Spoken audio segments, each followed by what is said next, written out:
Hello everyone, I'm Kibin Alleyne and today is Tuesday, December 24th. You are now watching Open, a program that brings the Bronx and New York City straight to you. Don't forget to stay connected with us via social media at BronxNet TV. Data released by Advocates for Children of New York shows that more than 146,000 New York City students experienced homelessness during the 2023 to 24 school year.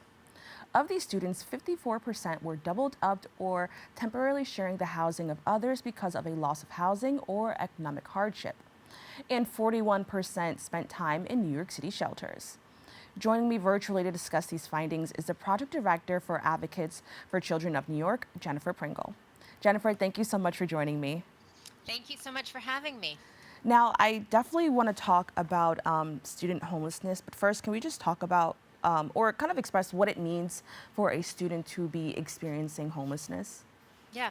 So there is a federal law that defines student homelessness, and it's called the McKinney-Vento Act, and it defines it as those kids who are, for example, living in shelters. It also includes those students who are temporarily staying with someone else because they've lost their housing, because they've been thrown out of their housing, they've been evicted.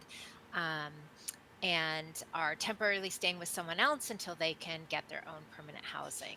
It also includes students, for example, living on the street or in abandoned buildings. But the two most common situations that we see here in New York City are students who are living in shelter and those who are in those temporary doubled up situations.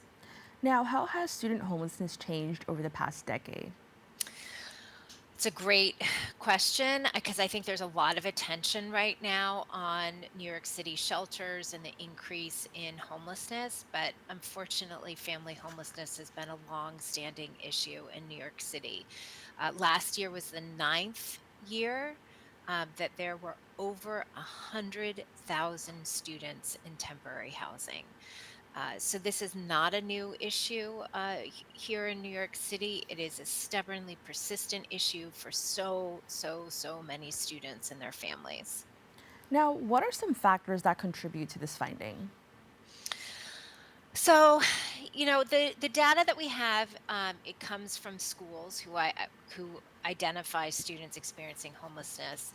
As a part of that identification process, they don't ask why. So we don't have a tremendous amount of insight about why students became homeless.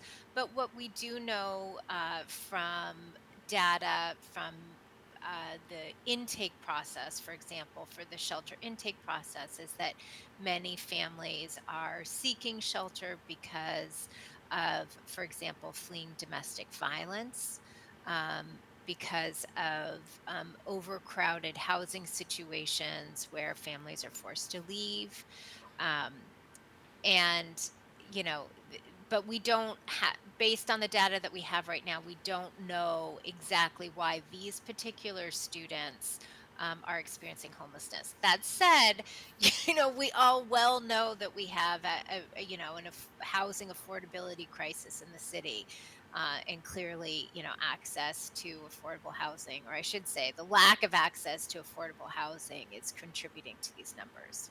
Now, how does instability in housing impact a child's ability to succeed in school?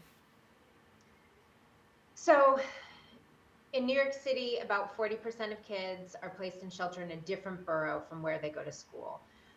So that means that so many families are facing these tremendous commutes, and oftentimes parents are put in a position of having to choose between going to housing appointments, doing what they need to do to secure permanent housing, or taking their kids to school with these because of these long commutes.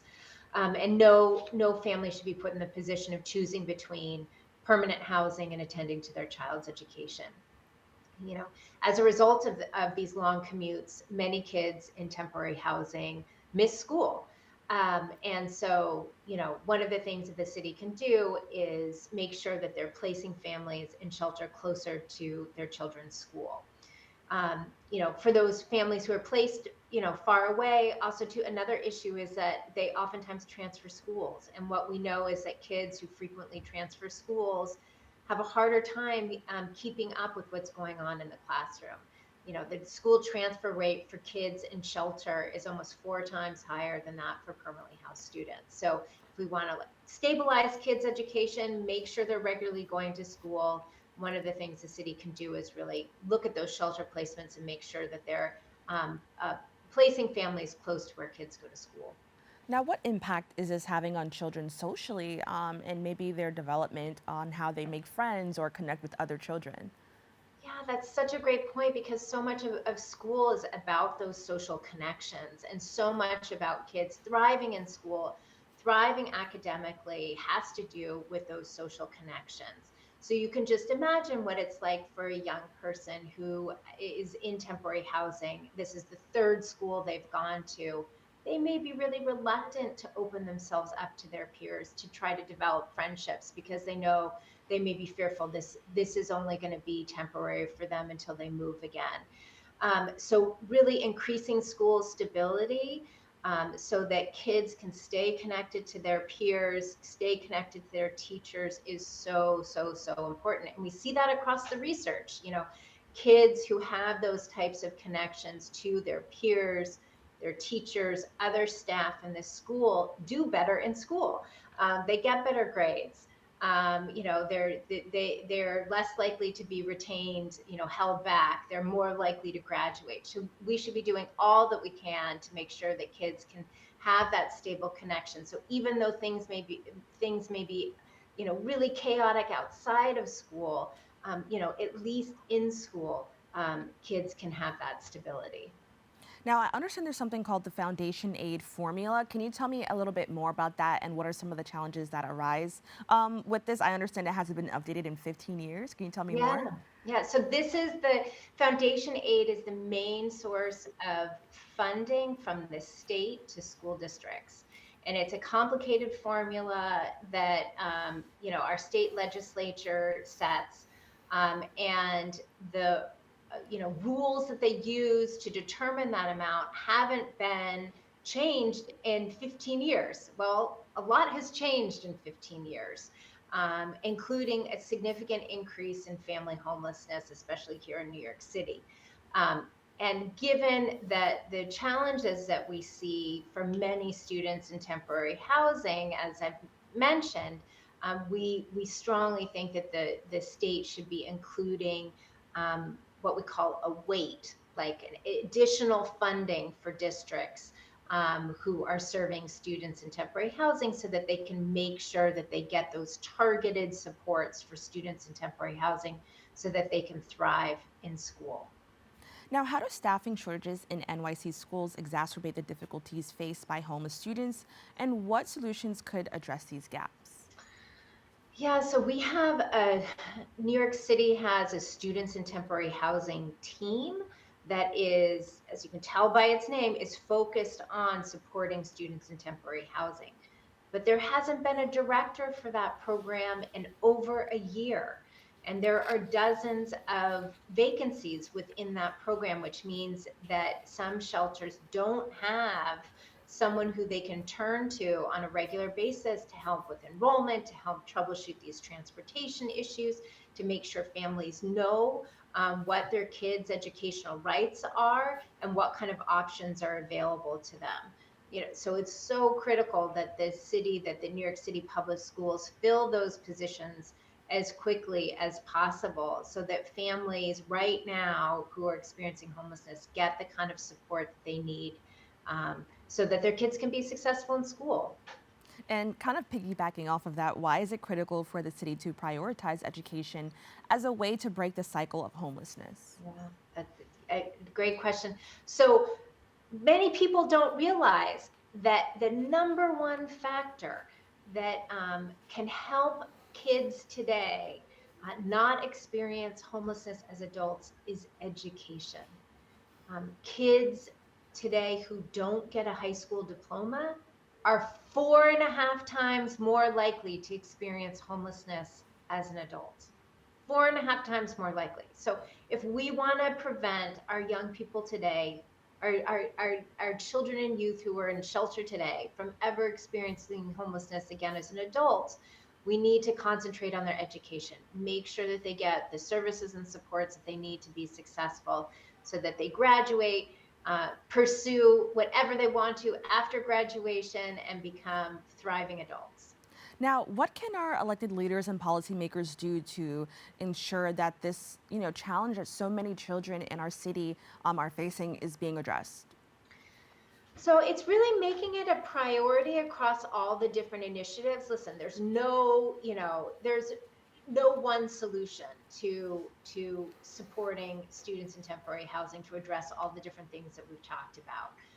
You really need to come at it from every different side. So it's, looking at transportation and making sure that we really fix up our school transportation system. It's looking at school stability, making sure we have staffing in the shelters who are talking to parents about what the school options are and setting up that transportation, making sure they have Metro cards so that their kids can regularly get to school.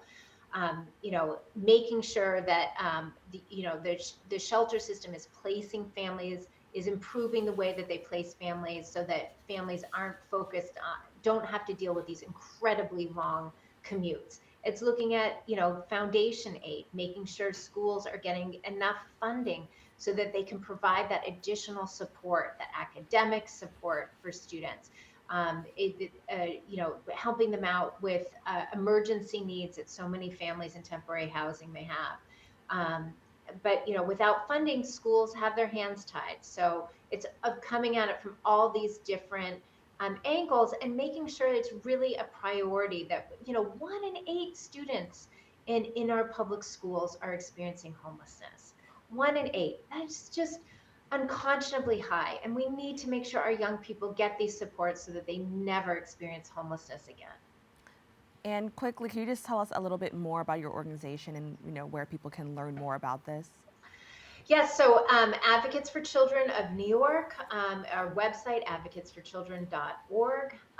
We are a nonprofit focused on ensuring that a high quality education for all New York City students who face barriers to academic success, focusing on students from low income backgrounds. So please, I encourage you to come check out our website. You can download the report and read more about it. Well, Jennifer, I want to thank you so much for joining us and having this very important discussion.